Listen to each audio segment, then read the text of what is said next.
Hey guys, I wanted to make a quick video and share with you why I believe Jesus is the Son of God and why I believe he saves us from our sin. I personally, have a lot of additional reasons for why I believe that I'll get into, but I think there's 7 key, more factual, black and white historical proof for those of you that need that. I totally understand that I wanted to share with you. I find it super interesting. And, a lot of times it's all over, if you want to do research, it's all over, in our hands, at our fingertips, the ability to do research. But we often don't do it for something so important like this. So I wanted to share some of these with you. When you read the Bible, a lot of historians consider the Bible, it is a record of history, right? So there's a lot of verses in the Bible, books in the Bible that are written that help historians prove. They take it with other documents and they, sync this up to really walk through and document what was history. So clearly the Bible is a document showing historical testimony and documentation about what happened. Who was Jesus?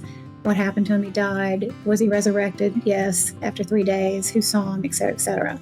But there are also multiple non-biblical historical documents that attest to Jesus' death and resurrection. And there's actually, believe it or not, I find this interesting, there's more documented evidence that Jesus rose from the dead than there is that Julius Caesar ever lived. And also that Alexander the Great died at the age of 33. So we all know about Julius Caesar. There's more documented non-biblical evidence, historical documentation, that Jesus rose from the dead than there is that Julius Caesar ever lived. That's kind of a big item there, I think, to know. The crucifixion of Jesus is referenced by more than 10 ancient sources, including Tacitus, Josephus, Talmud, Ignatius, Polycarp. There's multiple others. The resurrection of Jesus is reported by several ancient non-biblical sources as well. Josephus, Ignatius, Justin Martyr, multiple other sources as well. So just the fact that, we study history and we think we know history, well, Jesus and his resurrection is a documented fact according to the same history that we study and take as fact, right? So that's also there. Second reason, it's not exactly how you'd make up a story. So when the disciples and the followers of Jesus were saying, "Oh, my stars, he's been resurrected," just like he said he would. He rose from the dead. What they said was, and the women saw him first. And frankly, in that day and age, that's the last thing they would have said. They would never have said the women saw him first, because back then, the women were not exactly the key source of testimony, right? To attest to a fact that had happened. They would have said, "Oh, let's make the story up that Jesus rose from the dead." They would have said, "The men saw him first." So, why would they say the women saw him first? Because the women saw him first. Third reason, no body of Jesus was ever produced. So, the Romans actually had guards guarding the tomb so that nobody could steal the body. But the body was never found. Jesus rose from the dead. Nobody ever produced a body. And in fact, there were critics of Jesus in that day and age that would have gotten a body to produce and said, "Here he is. He didn't die. He didn't rise from the dead. He's right here. And here's the body." Nobody was ever produced. Number 4, the disciples changed dramatically after they realized Jesus has risen from the dead.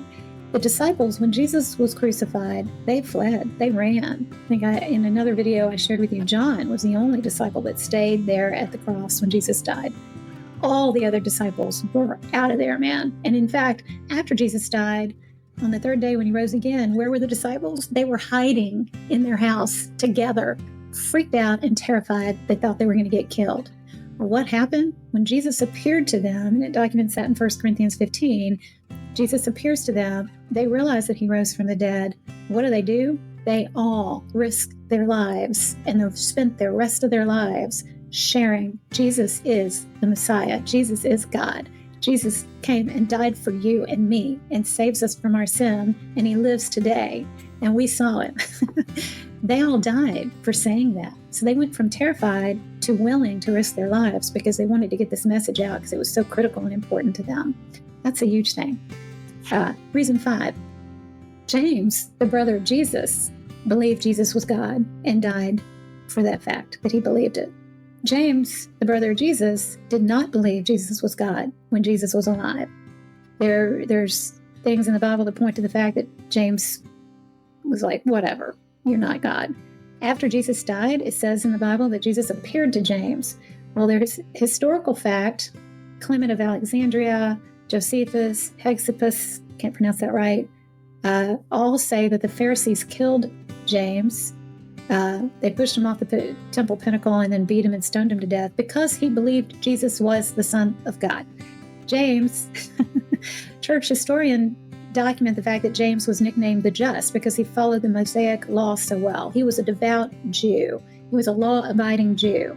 So it says in the Bible that Jesus appeared to him after Jesus rose from the dead.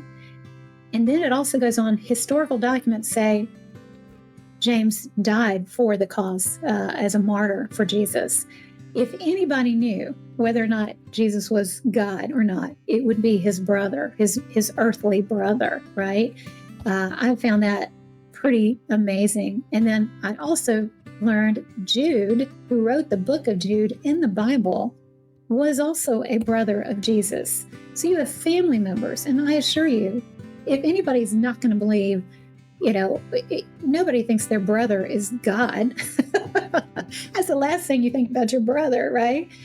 These two guys, they died because they were convinced after Jesus' resurrection that he was God. They died for him. And I just find that really stellarly amazing. So I wanted to share that with you. 7, fulfillment of Old Testament prophecy. There are over, I think it's like 300 prophecies that are talked about in the Old Testament. I had this in another video that I made. The Old Testament talks about prophesizes the details of Jesus's life, birth, life, and resurrection.